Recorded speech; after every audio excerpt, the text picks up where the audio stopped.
Yes. That's how you start a video. With some hella chugs. All right.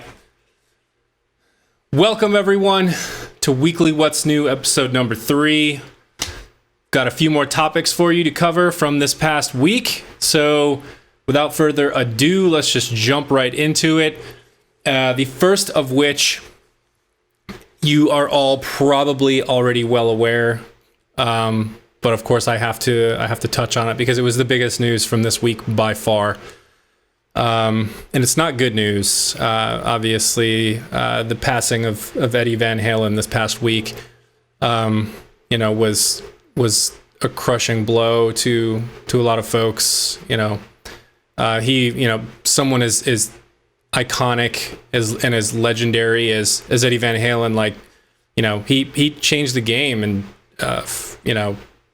led a huge path for the music that I love to play myself now, and the way that I play and the tones that I get. 5150, that's like an iconic amp for heavy music. So for everything that Eddie did, I just want to say thank you for that. And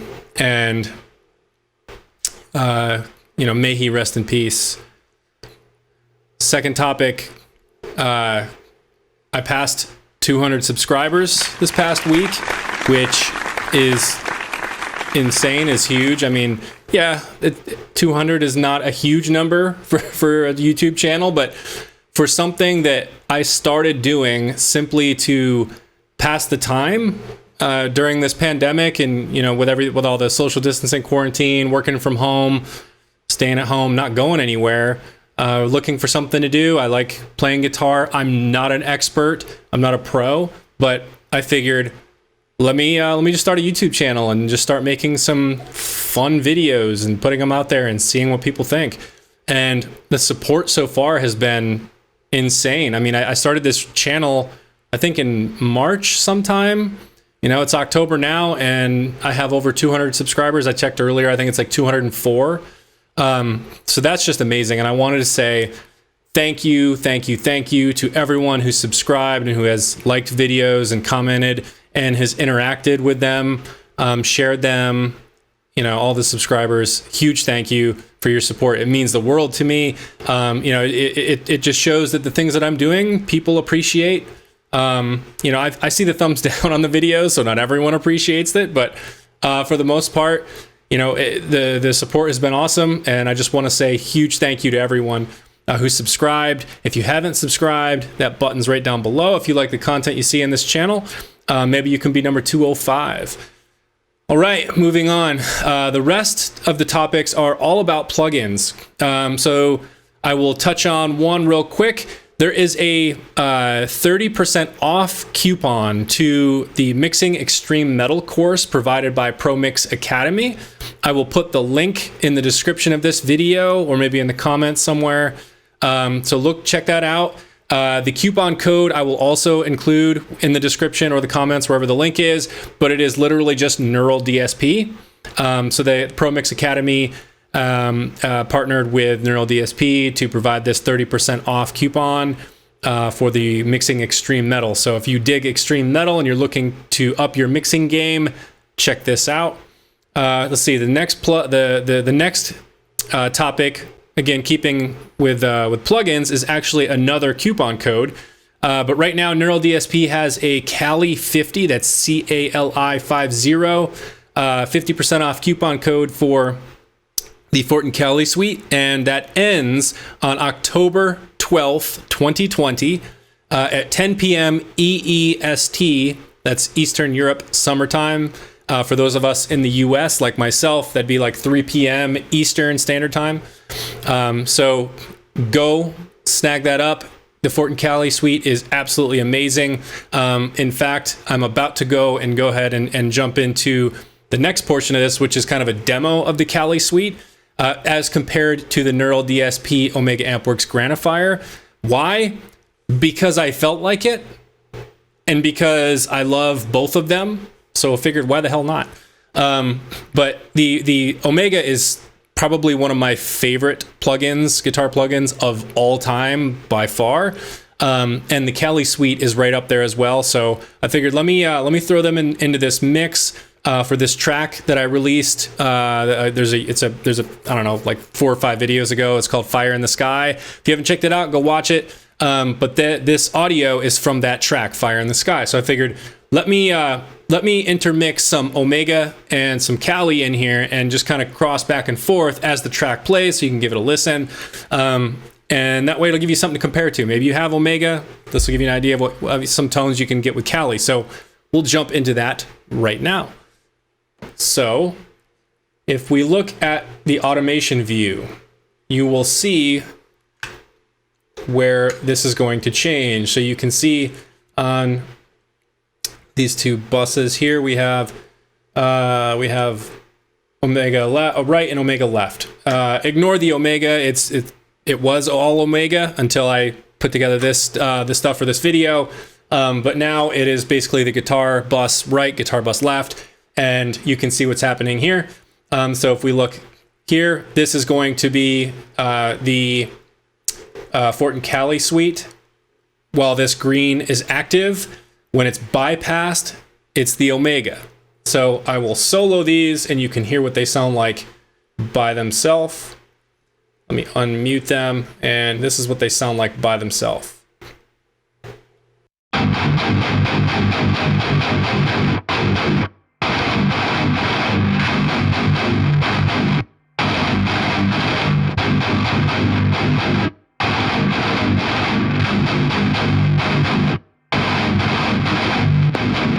Okay, you get the idea.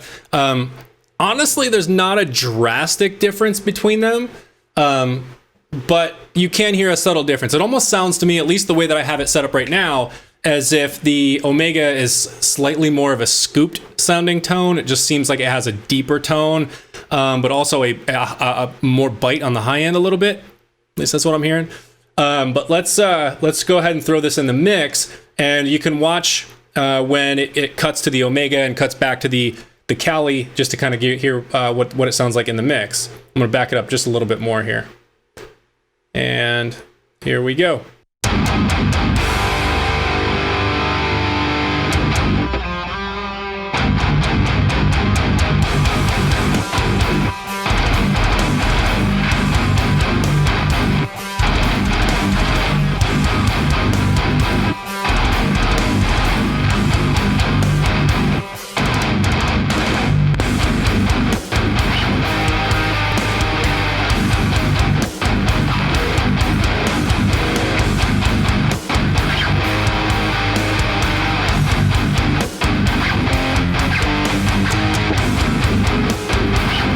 Okay, so there's an example of what Omega and Cali sound like.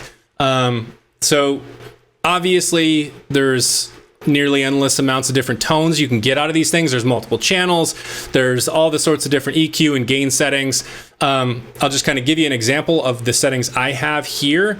I will also export this as a preset, and I'll upload it on Preset Swap, which, if you don't know what Preset Swap is, it's a website that I launched. I talk all about it in the previous weekly What's New episode number 2. So go give that a watch, and you'll see all about what Preset Swap is. But here are the settings for this tone. You can kind of ignore the input and output for the gain staging. Your signal is going to be different than mine. But to give you an example of what I have here, when I recorded these tracks that you just heard, I was actually using my Schecter Hellraiser C7 with active EMG pickups. I am right now playing on my Solar A1.7D with the Solar Duncan passive pickups. This goes into my Behringer Ultra DI, and then into the Focusrite Scarlett audio interface, from the Scarlett into the Mac, and then into Logic. And so that's why I say the input output is going to be, different for your individual setup. So you can kind of ignore those, but if we just look at the amp settings, you can kind of see what's going on here. And then for the pedal board section, we've got the Zool engaged, and of course, like I said, the grind, one of my favorite pedals, is engaged. The cabinet section is turned off. And that is because I am a huge fan of GGD Zilla cabs. And my preset for this is also up on Preset Swap. I'll provide the link to that in the description or comments. And that is the simple settings I've got going on here in Zilla cabs. So that is the Fortin Cali. It provides absolutely monstrous guitar tones. Don't miss this Cali 50, a chance to take, 50, get this thing at half off. If you caught this video after August 12th, 2020 at 10 p.m. EEST or 3 p.m. in the US and Eastern time, you missed it. Sorry. Nothing I can do about it. All right. Moving on. The last topic for this video is I wanted to touch on the Plugin Alliance Brainworks plugins. These things are honestly way over my head, but I'm going to start spending some time learning about some of these, specifically the mixing and mastering ones. And you can see one that I have on my screen right now.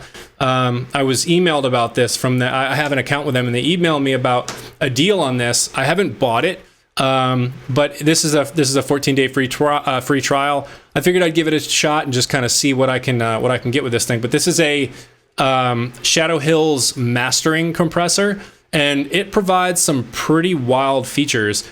So the top section up here is actually based on an actual hardware unit, where I think they said something like only 150 of these things were actually ever made. So that's based on an actual hardware mastering compressor unit. Again, I don't know much about this thing. I'm just kind of going off some of the presets and tweaking things here and there, just kind of see what it sounds like. But as I grow more accustomed to this, and as I grow more familiar with it and start dialing things in better, I will definitely put out a future video, maybe just specifically on this, and the settings that I've kind of really honed in on as being really great for this like heavier, more modern metal type sound. But for now, the ones that I really was just kind of playing with before this video is this bottom section down here. And this features this, I forget what they call it. I think it's right here. It says like TMT maybe. I don't remember what it stands for, but it's all over the Brainworks, the Plugin Alliance website.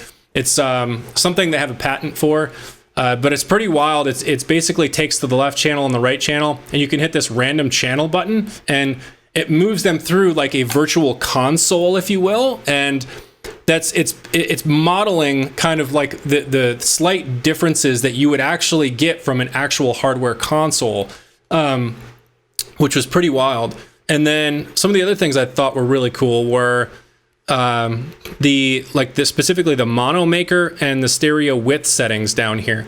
I know my screen's probably pretty small. Let me see if I can pull this down here and zoom this in a bit.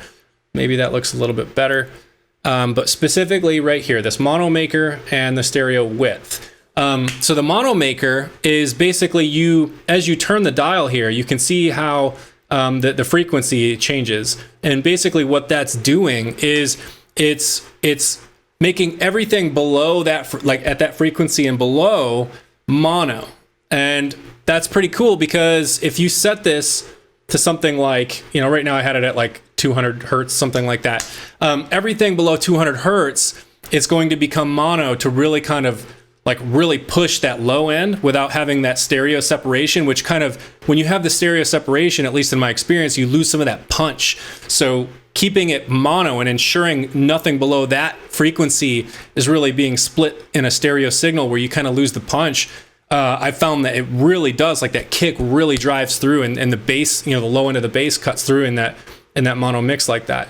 And then on the opposite side of that, we have the stereo width, which I found even just taking it up like 10% really kind of, you can really hear that stereo separation.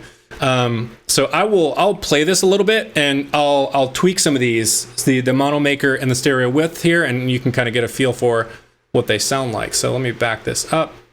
I'll play this. Here we go.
Yeah. So right about there somewhere, I was really kind of feeling that. It just adds a little bit of stereo separation to the overall mix. Not a ton. I might actually even pull it back a little bit more from that. I don't want to add too much.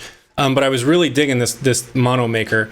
One last time, huge thank you to all of these subscribers.